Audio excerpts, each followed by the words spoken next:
پیغمبر علیه الصلاة والسلام مونږ د اینو چې ته بیا بیا اسمان طرف ته ځو نو مونږ به تا ضرور هغې قبلې ته وګرځو کومه قبله چې ستا خوښه ده یعنې بیت الله شریف نو خپل مخ د مسجد حرام یعنی کعبې طرف ته د بیت الله شریف په لوري باندې وګرځو او ای مسلمانانو هر ځای کې چې تاسو یې نو د مسجد حرام کعبې طرف ته مخ کوئ او کومو خلکو ته چې کتاب ورکړی شوی دی هغوی په دې خبره باندې ډېر ښه پوهېږي چې د قبلې دا بدلېدل د هغوی د رب د طرف نه بلکل برحق خبره ده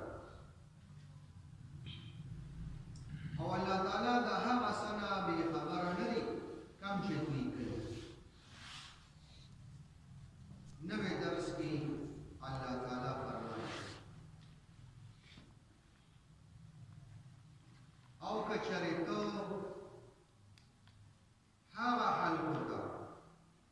چاته چې کتاب ورکړی شوی ټول دلیلونه هم راوړي نو هم به هغوی ستا قبله ونه مني مراد دې د یهودیان دي او نسواران چې چاته کتاب ورکړی شوی دی او هغوی ته ته ټول دلیلونه په دې خبره باندې راوړي نو بیا هم هغوی ستا قبله نه مني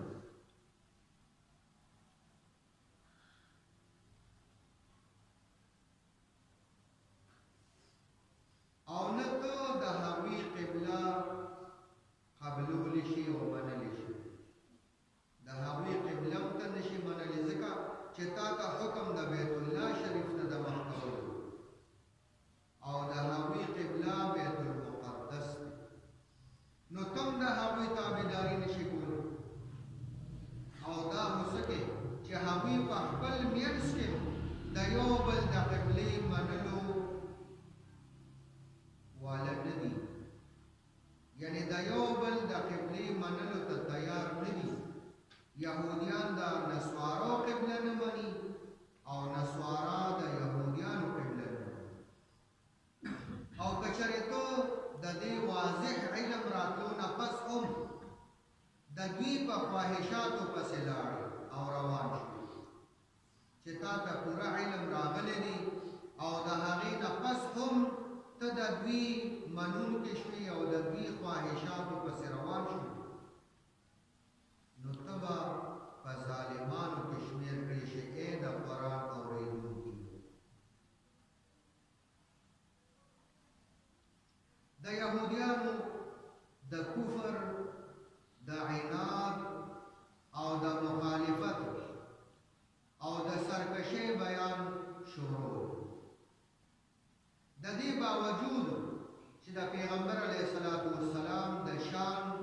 دوی ته ښه علم دی تورات او انجیل کې یې هغه ټول صفات چې کوم دي نو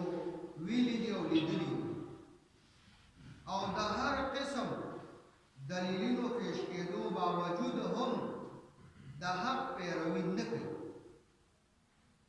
او نبی علیہ الصلوۃ والسلام ته فرمایي الله جل شانه چې اے نبی علیہ الصلوۃ والسلام ته چې کوم دینو استقامت اختیار کړ په خپل دین باندې څنګه چې دا کافران په ناحق دین باندې کلک ولاړ دي نو ته په حق دین باندې کلک ودرېږه او د دوی په خبرو کې را نشي او ته د خپل پلار نیکه یعنی اسماعیل علیه السلام او ابراهیم علیه السلام په لاره باندې روان اوسه هغوی چې کوم اعمال کړي په کومه لار باندې روان وو نو هغه اعمال اختیار کړه او په هغه لار باندې روان شه او تابع فرمان اوسه او زما د منونکې اوسه او د دوی د باطل خواهشاتو تابعداري مه کوه او د خپل رب په حکمونو باندې کاربند او کلک اوسه ځکه چې یهود او نصارا ستا قبله بیت الله شریف نه مني او دوی خپل منځ کې هم د یو بل قبلې مخالفت کوي او د یو بل قبله نه مني نو ته دوی ته ووایه چې ستاسو خپل کار دی او زمونږ خپل کار خبره ورسره خلاصه ولئن اتيت الذين اوتوا الكتاب او کچره راوړې ته هغوی ته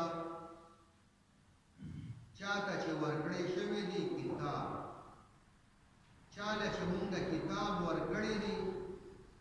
هغوی ته که ته راوړې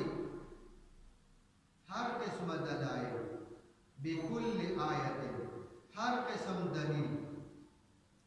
ما تبعو قبلتک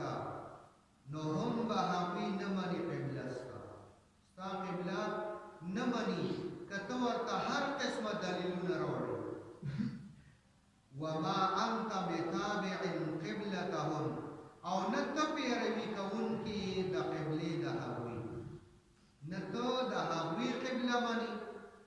او نه هغوی ستا قبلې منلو ته تیار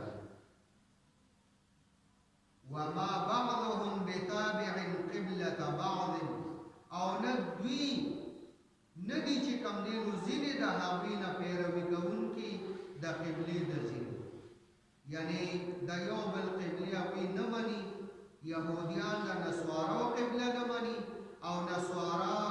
د یهودیانو قبله نه مني نو هغوی په خپل منځ کې د یو بل قبله نه مني وما بعضهم بتابع قبلة بعض او ندی منون کې هغوی بعضې د نورو د بعضو د قبلې ولئن اتبعت اهواءهم او کچرې پیروي وکړه تا د هغوی د خواهشاتو من بعد ما جاءك من العلم د دې نه پس چې راغلی دی تا ته پوره علم انک اذا لمن الظالمین نو بېشکه ای د قرآن اورېدونکیه